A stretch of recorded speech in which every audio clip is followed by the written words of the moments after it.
My name is Gibran Skippy Eccles. I'm 27 years old. I came from Mexico. I've been here for the past, I guess, year and a half. This is Nina Gertcher Eccles. She's my wife. She's hot. I came from Guadalajara. This is on the west side of Mexico. It's the land of the tequila, the mariachis.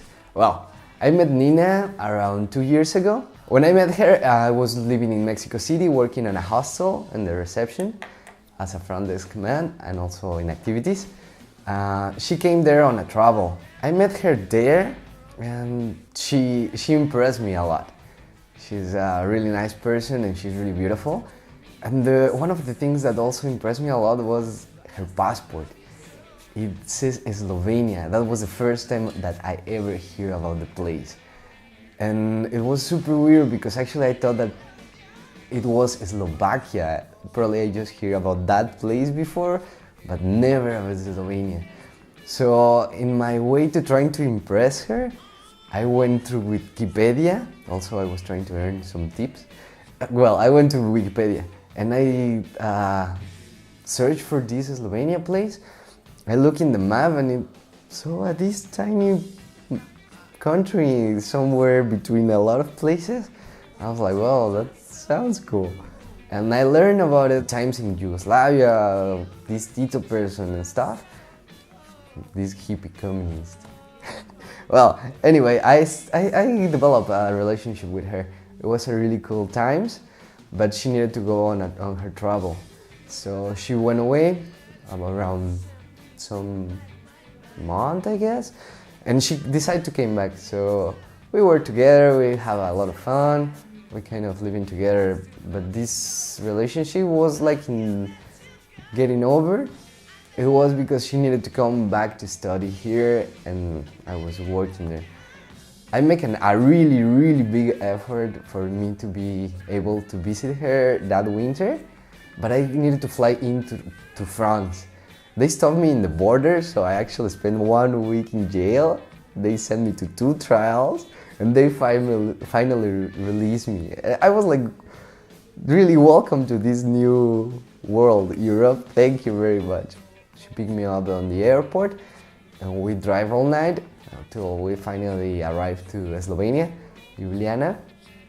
When I woke up, everything was so different. I was like, where is this town? It's so tiny, it's so cute. And then we start to travel around, we met Slovenia. It's a beautiful place, there's a lot of nice places. My favorite place is the Bohin Lake.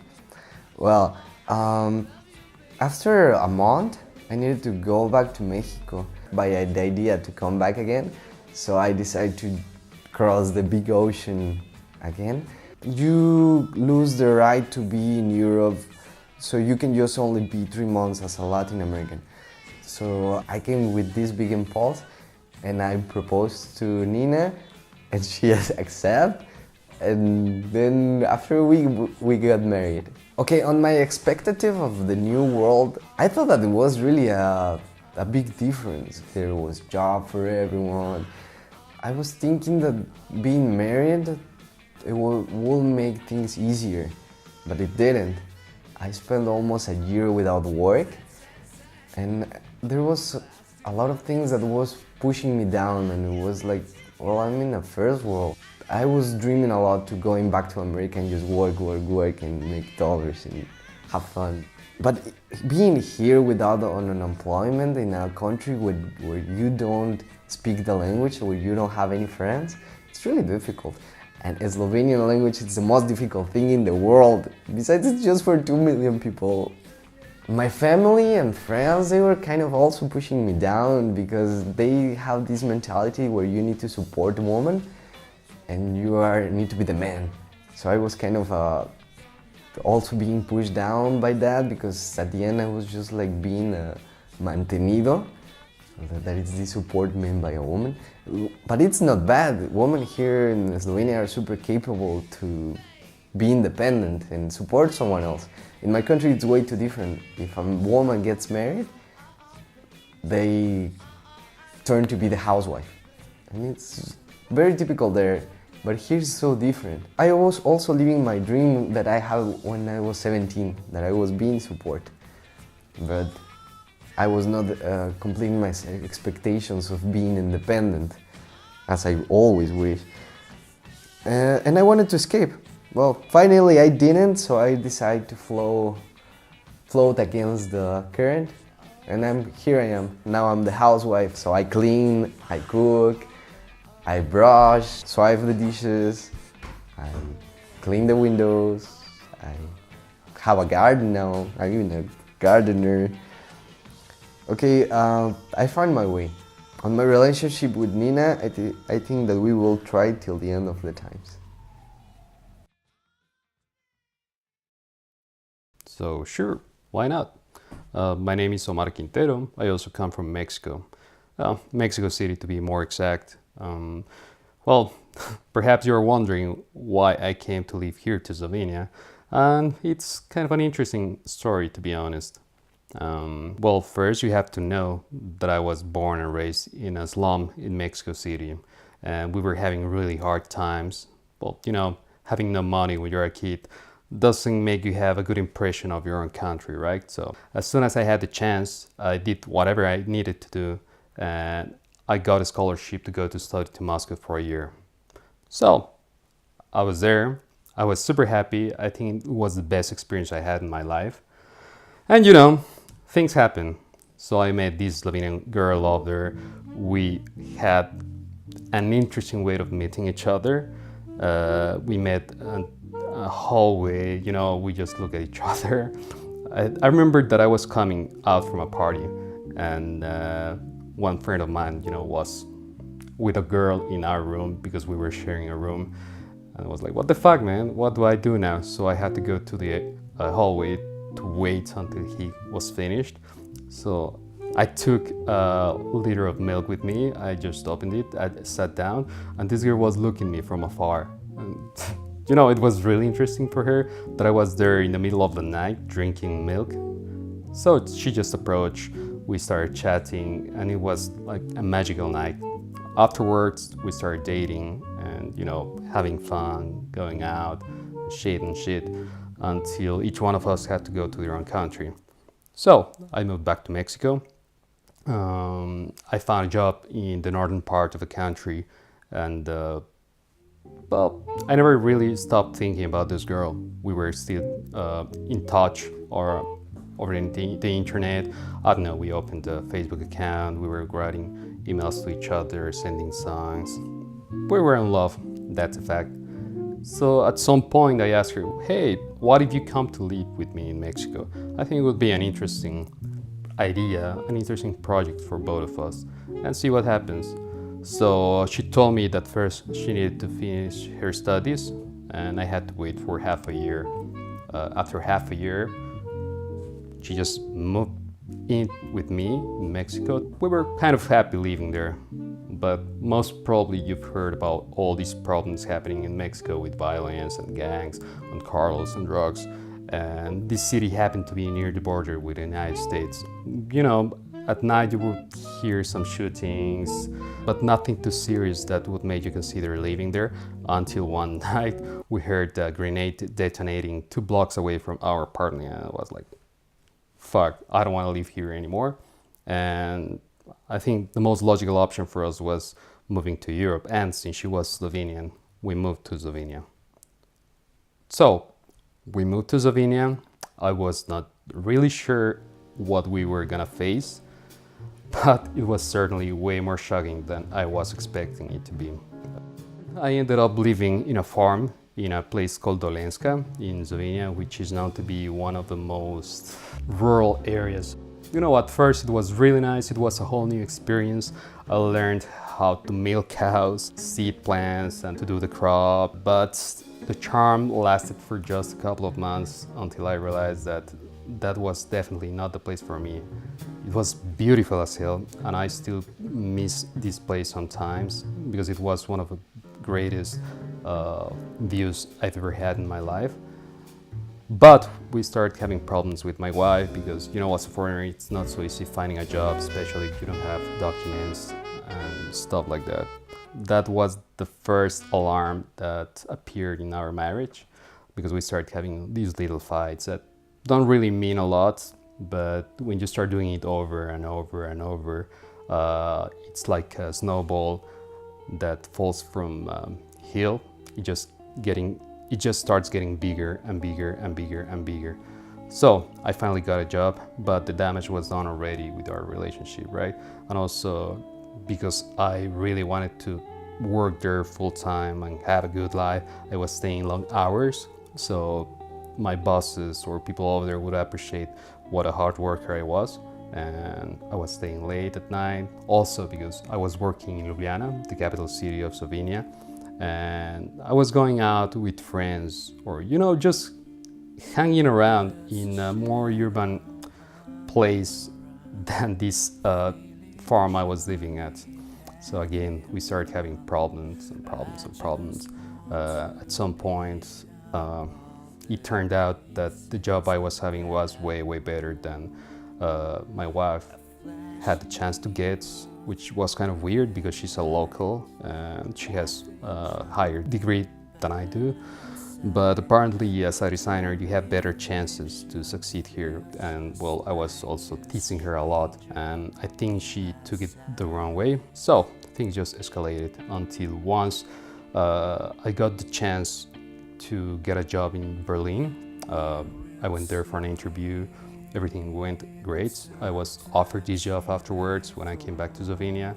And I asked my wife if she would move with me to Berlin, and she said, no, I wouldn't, because I recalled how hard it was for me moving to Mexico and having to deal with the fact that I didn't have a job, not knowing the language and getting used to this new culture, completely different culture. So for me, that was a moment when I realized that this couldn't go on because we simply had a different set of mind, different ideas of how life should be and different goals, in short. The plan when I first arrived here with my wife was staying here for a couple of years, then save enough money to go and try somewhere else, a place that would be a little more interesting for me. She agreed on that, but now that I'm thinking backwards, I don't think she really meant it. So yeah, everything went to shit, and after we divorced, I was just wondering, should I stay here or should I go? In my mind, I was sure I will never ever come back to Mexico or go back to Mexico. So I was just wondering, should I stay here or should I go and try somewhere else? All in all, I'm feeling real happy about myself and about my life, something I hadn't felt for a long time. So for me, Slovenia is a place to stay at now.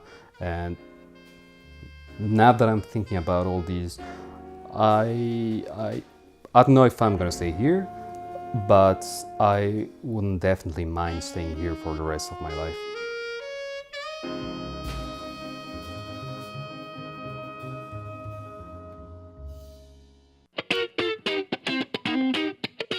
My name is Aitor and I live in Ljubljana for around 3 years. And I came here, round of casualties, say it. I came to see my brother who was studying here. He was doing a doctorate in physics, something like that. And I came for Christmas to see him, and everything was full of snow and very cold, but still something was calling to the city. And I liked it and I decided to stay. And after that, I was working as a Spanish teacher, as a painting model, surviving however you can. I started to like it, and then one day I met a beautiful woman. At the time we started to like each other, and we decided to bring a new mouth to eat to this world. And we have a very nice little person. Before arriving to here, I have a life which is very different to the one I'm having right now. Because I left 11 years ago, I left Spain. I went to London to work. I was having a very good job with a lot of money and everything. I met a lot of people in London who were suffering a lot. You see, they were working in restaurants for 10 hours per day, doing 7 days per week. And I was working in an office from Monday to Friday, from 9 to 5, a salary of almost £2,000.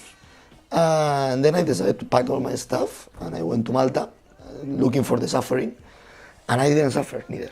I found a job in 1 week, I found a house, so I didn't suffer. It's just a matter. Yeah, well, okay, let's try to suffer more. And then after I went to Amsterdam, I tried to suffer again, but I didn't suffer. I found a job cleaning rooms and as well in a restaurant, in 2 restaurants at the same time. And I learned the profession of a waiter, which at the end with the future will be very useful to me.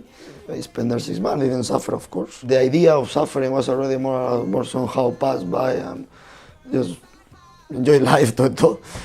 I went to Mexico, and in Mexico I spent quite some time, and then I realized about this idea of suffering, how stupid it was. Now when you see people working for 10 hours per day with 2 jobs in a salary of €5 per hour, you say, look, I'm a European, it's what it is, what I have to I have pounds, let's enjoy it. The idea of Slovenia was a very interesting contrast. No? I was coming from Spain, and in Spain for us, Slovenia is the East.